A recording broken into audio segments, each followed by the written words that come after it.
This is Mr. Checkmate, aka Trouble, the brother that was with me on the day when they tried to rock my snot box and hit him in the head with the headshot. Being that all y'all bloggers that never met the man trying to speak for the man, I said, well, why don't I just put him on this platform and let him speak for himself? So I get a phone call from the one and only Mr. Hassan Campbell. That's me. He talking about suicide. We don't even talk that lingo. So to me, it raised a red flag. I jumped out of my bed. I said, you know what, man? Let me go holler at my bro. Especially when he told me he was going to Bronx River, knowing all the back history while I was away that was going on. When you got somebody that's going through a problem, you don't turn your back on them. You mean like how the whole community did when I came out to tell my story about Africa Bambaataa when I went to Bronx River? Not because I was mad because Cassie got money, because I could have sued Africa Bambaataa. I didn't want to sue him. I wanted the community to show up. Cassie could get $50 million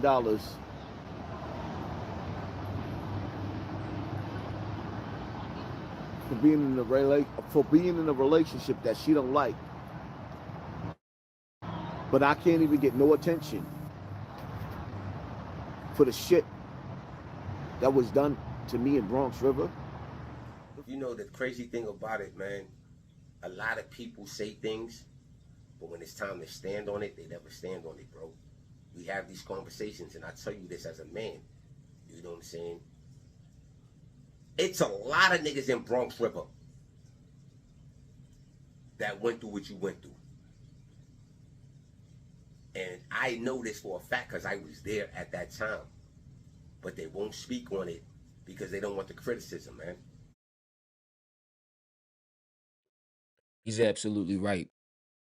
The story goes is that when he went down the projects, he was clout chasing and he was trying to overstage. He didn't get shot. And he just was trying to ride the Cassidy and Puffy wave. However, when you really look at it now, all the information come out. He wasn't. He's a content creator. So content creators create content. Granted, you might not necessarily agree with his methods, but this man is dealing with a lot of pain. Again, he's dealing with a lot. And like his brother Checkmate just said, if you was molested as a man, there's a lot of people walking around here that have been molested by men who do not want to speak about it. And like in their case, Bambaataa allegedly was molesting a lot of young boys to as though he had a book with pictures. He would watch pornos with these young men. And in Hassan's word, thigh them, give them oral sex and things like that. So what you seeing, according to them, he was drunk, having a meltdown when he went down them projects that day. And I'm pretty sure he had good intentions to go just address his demons, to go down the projects where it happened at. Set his camera up and vent. But it didn't go that way. It takes a big man to speak on certain things, man. It wasn't just about me being tough or him coming outside, I'm stunting, acting like he got something when he ain't have something. It was about a cry for help from the community to see if brothers and sisters would support me, not in going to court, not in getting a lawsuit. Y'all can't change the narrative of my lifestyle. When it was time for me to go to court, I didn't want the bag. See, a lot of criticism came his way because, people was like, well, why you ain't get him locked up? Why you ain't press charges? Later on down the line, it turns out that he was still with the Zulu Nation and he was acting as security at one of Bambaataa's events. So he came under a lot of scrutiny and people start second guessing his claim and start alleging that he was in an actual relationship with the man. And what he explained was that no, I was groomed early. He said he was molested before, so it made it easier for Bambaataa allegedly to start molesting him and doing the things that he did. And you got to think too, they was impoverished down the projects, and what Bambaataa offered was a different type of lifestyle. especially being surrounded by the Zulu Nation and things like that. He was a man of power and status. And he wasn't the only one that he was doing that to. So he explained that, he was young, he was fragile, he was already damaged, and he looked at this man like a father in a sense, and he thought that he loved him at the time. So he came under a lot of scrutiny just for that. I wanted to back up the love from the community. Not to looking the other way the same way they looked the other way when I was a child.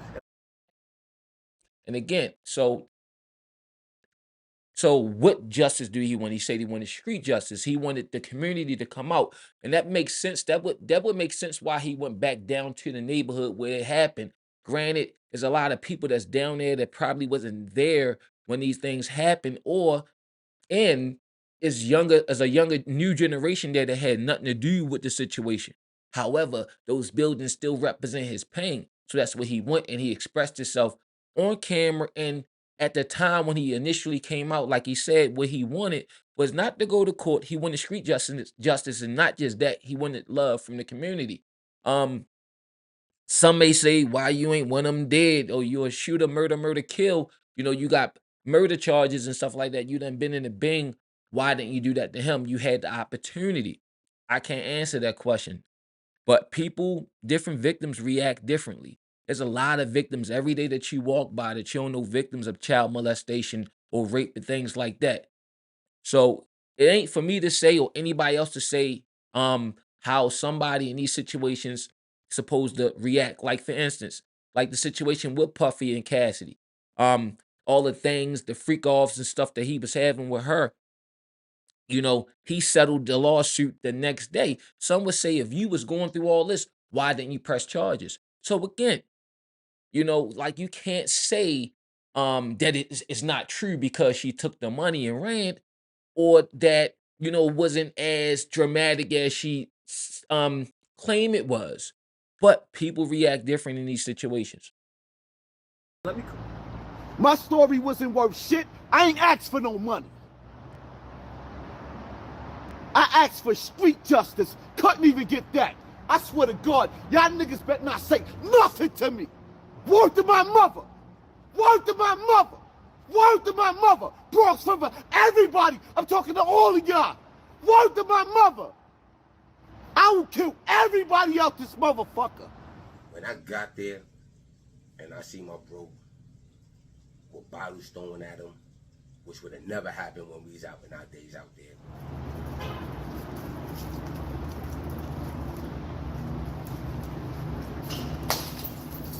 Come outside, throw that fucking bottle. Come downstairs and throw that bottle. Come down. So right now, Checkmate about to give his spiel about what happened, because he was the one that was in the car with him when he was shot, that went to the hospital with him. He was the one that Hassan called and let him know how he was feeling, suicidal. So basically, he went down here on a suicide mission. He wanted something to happen because this is the way he was dealing with his pain. From what Checkmate said, he was sick. He had it coming out his top and his bottom. He don't drive, but he found his way down the projects to be there for his friend. So again, Checkmate about to give his spiel. Downstairs and throw that fucking bottle. Come outside and throw that fucking bottle. I stab your ass to death. New generation, new day of time. It'll never happen again. You know what I'm saying? That's every day. Not with me sober. The reason why I'm saying that is this. It happened for a reason. The reason was, when you're under influence and them emotions come out and them demons from that liquor start talking, because that's what was talking. Poppy wasn't talking, it was the demons. But he was relating a message, and everybody missed the point of the message. The message wasn't about fuck Bronx River. The curses. Pardon me. It wasn't about the F Bronx River. It was more about help me stand for the community and the things that's going on. And I see that. I know we all can relate to, our feelings coming out, whether we're happy or sad, when we under the influences. For a lot of us, one of the ways we numb the pain is through alcohol and drugs, some type of substance abuse. A lot of times, you see a lot of people, like people that was my mother age, rest in peace, mom, in their 60s and 65, 70, late 50s. You hear stories of them being touched, raped by uncles and um different men, people clamming through the window, which probably was a family member. And these was the dope fiends when I was coming up, in the crackheads and the alcoholics. People just don't end up, or the average person just don't end up like that for no reason. People be dealing with a lot of stuff that's no different now than all the young guys you see out here on these pills, drinking, and even still doing hard drugs that they was doing in the early 90s and 80s, sitting here dealing with a lot of pain and trauma. Passing Bronx River. A lot of people say, oh, these old heads. Yeah, but this is our life. This is our story. So when I get out there and I see this, and I see two dudes coming up the walkway, and I realize, because a shooter realized a shooter, I said, nah, this ain't it, bro. Let's get up out of here. He looked back. He said, I see him. Nah, bro. See, that's the liquor talking. Because the common sense would say, yo, let's go. We wasn't packing. You know what I'm saying? Let's go. The shots were stone. We get to the car. He like, I'm hit. I'm like, no, you're not. Because just like everybody on YouTube seen it, I ain't see no blood right here, nothing. Nah, leave him. Come on, go. I got you. Go straight. I need to get to the hospital. I got you. I'm going to get you the ambulance. It wasn't until we got out the car at the hospital I seen the blood in the back of the shirt. You know? I'm going to say this. So you get shot, you got to remember, these slugs are hot. Hit you. Boom. That bullet going to hit you. You're going to feel the impact. Then you're going to feel the heat of the slug. And then comes the pain. Whatever clothing you got on, it's going to melt around the bullet wound. And in some cases, it could cauterize it, mean like when somebody cut their hand off and they put it in the fire so it won't get infected and bleed to death. And then the wound deep inside, as the bullet stopped, that's what bleed, because you hit like a artery or something, and it might bleed out. But in some cases, sometimes, depending on when you get hit, it might not bleed really bad. So now, let me clear a few rumors up that was on YouTube that I seen, man. Who gets shot and play with the camera? The man never touched this camera, besides to pick it up when he get in the car, because the bullets was coming so fast that the only thing he could do was grab his camera. He left his phone stand, he left his book bag, so he couldn't even do that. So that's one rumor where, oh, he turned it off. Now, for y'all slick mouth talking dudes, let's just say he did. Let's give it the benefit of the doubt that the story, the narrative y'all want to paint. That ain't what a gangster's supposed to do. He don't supposed to let the shooters get caught if we hold him caught in the street. Or he's supposed to let him get caught on camera. So either way, it don't make sense. It don't, because of the fact that he was shot. You cannot be in the streets no more and still don't, depending on how he wanted to deal with the situation as far as him being shot, whether go handle it himself or let the police handle it, whatever the case may be. But that decision is him. But when your background is the streets, when you not even in the streets, them same rules still apply. Even if sometimes you're not going to do nothing, you're not going to tell. So for those thinking it was fake just based on the fact that, yo, I didn't see it, he edited out, blah, blah, blah. You know why he ain't show it? Because everybody, that's the money shot. Everybody wanting to see that. And fortunately, and unfortunately, depending on what side you fall on, he didn't show it. They said they don't do trauma unit here. So they put him in the hospital. They sat in the hospital, cleaned his wounds, took x-rays, and kept him there 2 hours until the paramedics came to move us to Jacoby.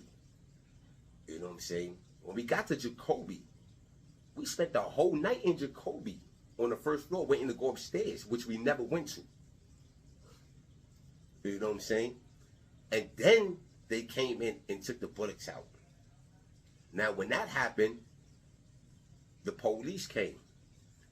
The crazy thing about it is the police already knew who he was through YouTube. How you doing, brother?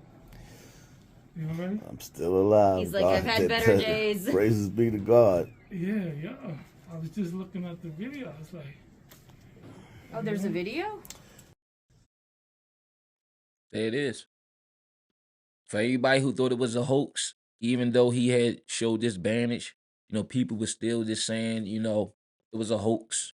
But the internet era, everybody believed any and everything, the earth flat, all kinds of goofy stuff, the firmament and all this other weird stuff. So, there it is. There's the evidence. I don't think he could hire a police officer to come in there and sign for evidence. And when you're shot, you come into the hospital, the first thing they're gonna do, they have to call they have to call the police. They have to. That's why a lot of people, they be in situations, they won't go to the hospital because of that.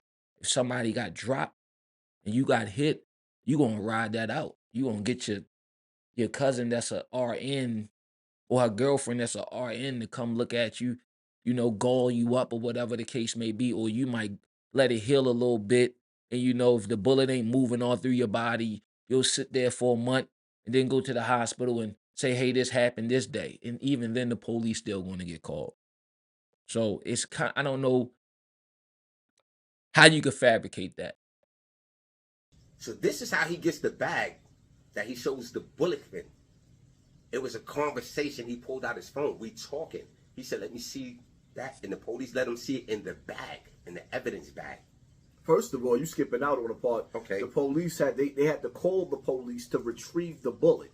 So when the nurse took the bullet out of my back, with me sitting up, wide awoke, cut my back open, plucked the bullet out, dropped it in a little metal plate. Mm-hmm.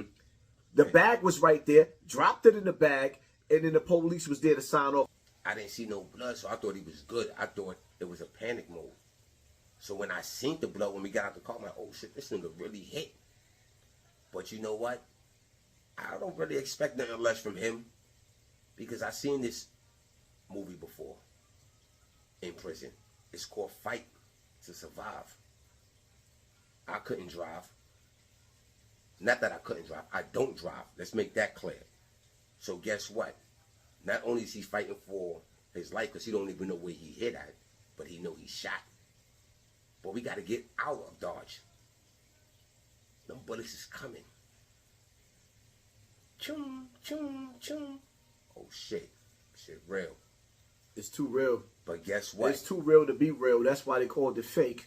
You know, the thing it's about too real to be real to actually get in the car and get to the hospital and take whatever I took, then get on the internet and clown the shooters like they was funny to me. Well, to be honest. But I'm still alive. I'm still alive. This is what I was feeling when it was going on, man. So being that y'all want to know, no, I ain't set my brother up. No, I wasn't trying to line him up. No, I was trying to help my brother. Pay attention to your He tried to line me. Pay attention to your I'm circle before they hurt you. I'm the dude. And just for that dude. Hold up. What y'all say he dropped the shooters off at Bronx River? Nah, but this is the funny thing for that dude that wanted to clown. Trying to line me. Yeah, I know, but I'm in your house. You know what I'm saying? I'm the nigga that was sleeping there, making sure that he can't even get no visitors. I stopped the nurses from doing all that. But by the way, if you thought you was going to send somebody to spend in that hospital, the reinforcement was there by then. He didn't even know that. I had to tell him later on. Now I called a couple of people. We good. So when you see me sleep in that chair, I was comfortable for a reason, man.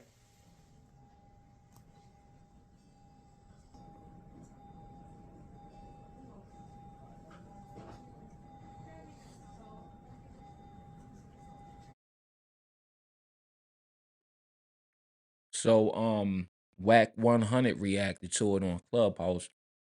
He was basically saying not necessarily that it was a hoax, but it was kind of unbelievable to him based on the fact that he didn't hear any gunshots. Nigga, if you got shot on live, you gonna hear the shots on live. You ain't He gonna be able cut to the edit it. camera. That's why I said it could be a No, no, skit. no, no, no, no, no. You gonna hear the shots on live. Ain't no controlling when a nigga fired a shot while you on live. You gonna hear it. Pow, pow, pow. You gonna hear it. Whether he dropped the camera and whatever is different. But you gonna hear the initial shots on live. He ain't that good to turn the live off that quick. You didn't hear no shots, Wack? I Even ain't get no Joe Budden shots. That react nigga to name it. Hassan Campbell. Oh, I inspected that hospital video for 20 hours. Then he pulled a bullet out of a plastic bag. As I get older, everybody look like Beetlejuice. That nigga look like Beetlejuice a little bit. Like light-skinned Beetlejuice. He went to the project. You seen it? I saw it. Yeah, he Of course was you yelling saw at it. that. Yeah. He in tune with all of the projects news. Oh, no, he was upset. He mad at Cassie for winning, but he didn't win. He said nothing happened to African Bambaataa. And then people was throwing bottles at him. Yeah, I look at him like Bronx Rasby, or like wherever he's from. Nah, don't say that's my man. That's fucked up. Don't say that. Why that's fucked up? Why you call him Rasby? Don't call him Rasby, bro. He went through a lot. You know what I'm saying? And I think when you go through shit like that, there's like the facts. He Exactly. look normal to you. nah, Hassan Campbell's normal. Yeah, I mean, it's He just don't look like. it's just something that he's going through. It's inner demons that he's fighting himself because nothing happened to the nigga You that gotta had bring him. up inner demons. I forget about it. So this is the bullet that got me right here.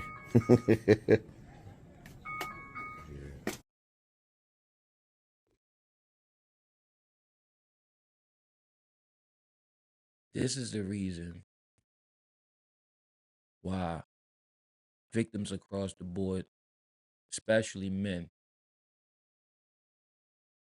don't come out and tell you what happened to them because of how they may look, made fun of, and in his case, you know, being a content creator with a platform, he was picked apart his whole situation. 2 years though, I think it made it worse. If he would have kept it in, it probably wouldn't have led to him getting a bullet in his shoulder. It may have led to something else. But the internet, people, it's one thing to tell your mother, your father, your sister, your brother, your grandmother, your grandfather what happened, what he did, what she did, what they did. It's another thing to tell the world. And the world don't really care. A lot of people don't have empathy. You're like a cartoon character to them. An anvil fall on your head, you be okay. You fall into the little black hole, you'll be fine. It's not a video game. We're not going to respawn. We lose touch of humanity every day. We watching babies getting blown up, bombs just dropping on TV, buildings falling on people, people getting shot by the police and other people, school shootings, the news constantly showing you people getting murdered, people being assaulted, and we get desensitized. And we ourselves, whether it's intentional or unintentional, we dehumanize people. In this climate, people are offing themselves because they can't deal with it. Because everything, whatever we do, if we choose to talk about it or how this the way we live our lives for the most part online, people can't handle it. It's unfortunate, man. I'm glad that he survived. And I think we just need to be mindful and have a climate where people can come out and talk to whoever they need to talk to about whatever happened to them without feeling like this is going to happen. But I wouldn't tell the internet. We're going to learn from his mistake.